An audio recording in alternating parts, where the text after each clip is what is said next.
It's Moji.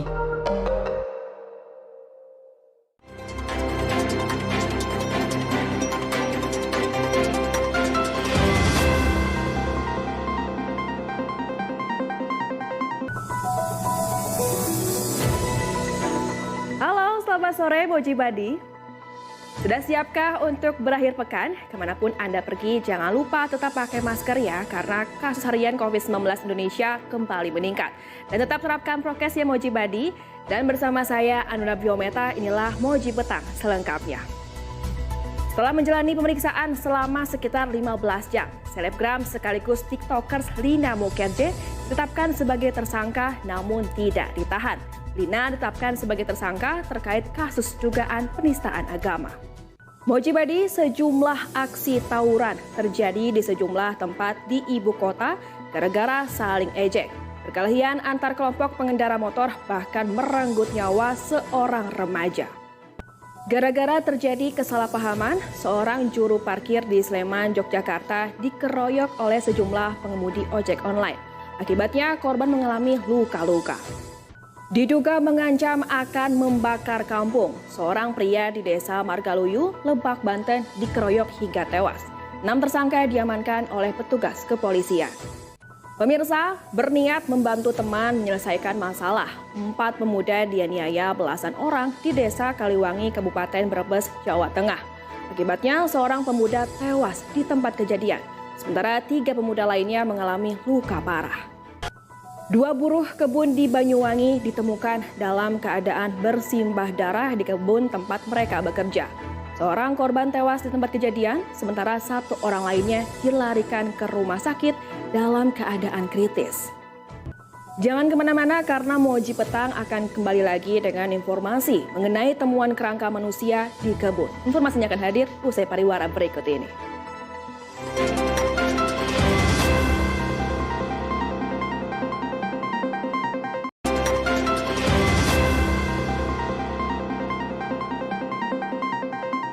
Kembali lagi di Moji Petang, potongan kerangka dan tengkorak manusia ditemukan terpisah di sebuah kebun karet di Pali, Sumatera Selatan.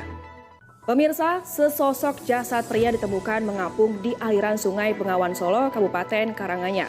Polisi masih menunggu hasil otopsi lantaran terdapat sejumlah bekas kekerasan pada tubuh korban.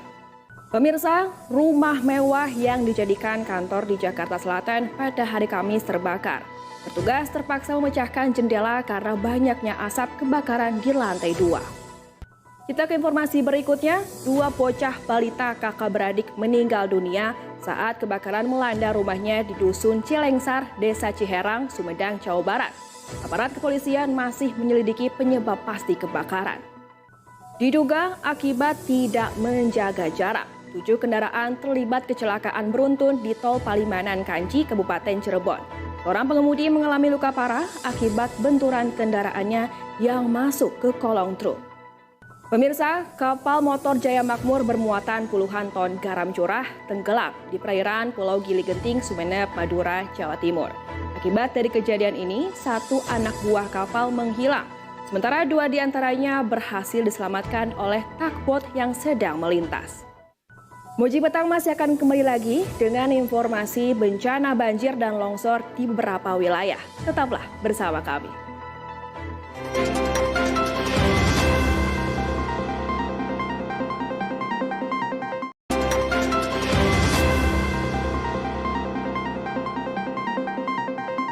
Pemirsa, diduga tak berfungsinya saluran air saat diguyur hujan deras, Jalan Bang Pitung, Sukabumi Utara, Kebonjeruk, Jakarta Barat tergenang banjir.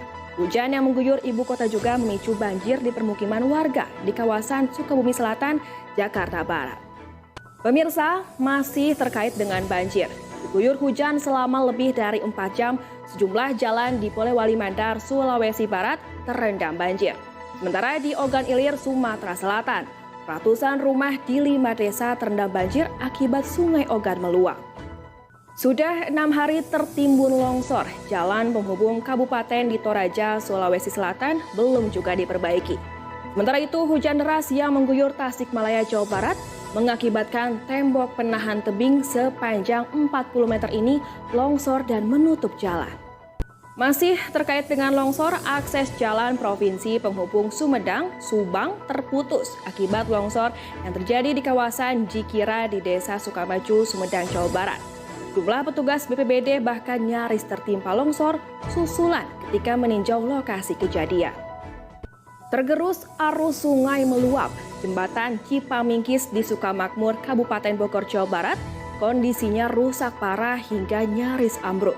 Kendaraan roda 4 pun dilarang melintas. Setelah ini kami akan hadirkan informasi mengenai ibu rumah tangga yang berebut bantuan sembako. Informasinya sesaat lagi.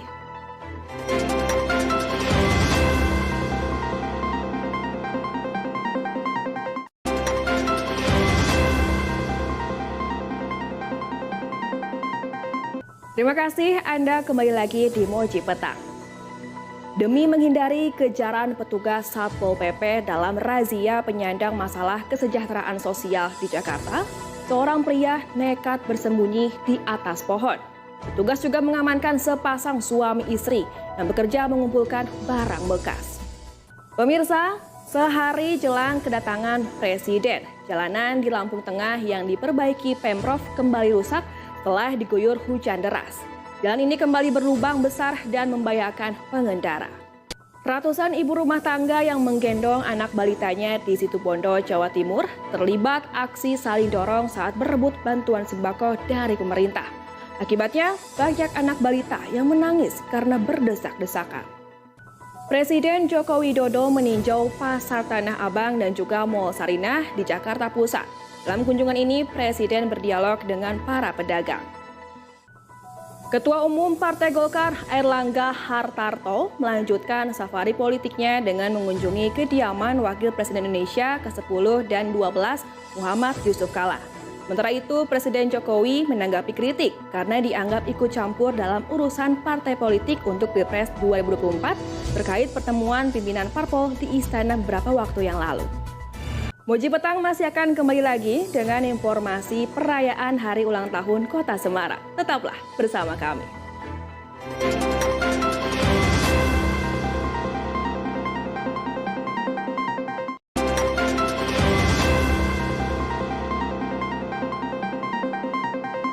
Terima kasih Anda masih bersama saya Anura Biometa dalam Moji Petang. Di berita viral yang satu ini melihat Mas AHY yang sedang menunggu istrinya belanja di Moji Badi. Waduh, romantis banget ya Mas AHY ini. Dan selengkapnya di Sosmed Update berikut ini. Di informasi selanjutnya, pemirsa, 11.000 warga Semarang antusias menari bersama dalam puncak peringatan hari jadi ke-476 Kota Semarang. Selain menari kolosal Semarangan, warga juga menikmati nasi glewo bersama-sama. Dan berikut informasinya untuk Anda. Bagi Moji Badi, pecinta kuliner mie, di Bogor, Jawa Barat, ada mie ayam yang disajikan di atas cobek. Begitu menarik ya? Dan berikut informasinya untuk Anda. Mau nonton Moji dengan lebih jernih? Saksikan tayangan digital Moji di kota kesayangan Anda melalui list UHF berikut ini. Segera scan ulang frekuensi pada TV atau set-top box Anda untuk mendapatkan siaran digital Moji dan keseruan program-program di Moji. Dan berakhir sudah rangkaian Moji Petang hari ini. Semoga beragam informasi yang kami hadirkan dapat bermanfaat untuk Anda. Saya Anura Biometa pamit, sampai jumpa lagi dalam Moji Petang berikutnya hanya di Moji. Seru banget. Sampai jumpa. It's Moji.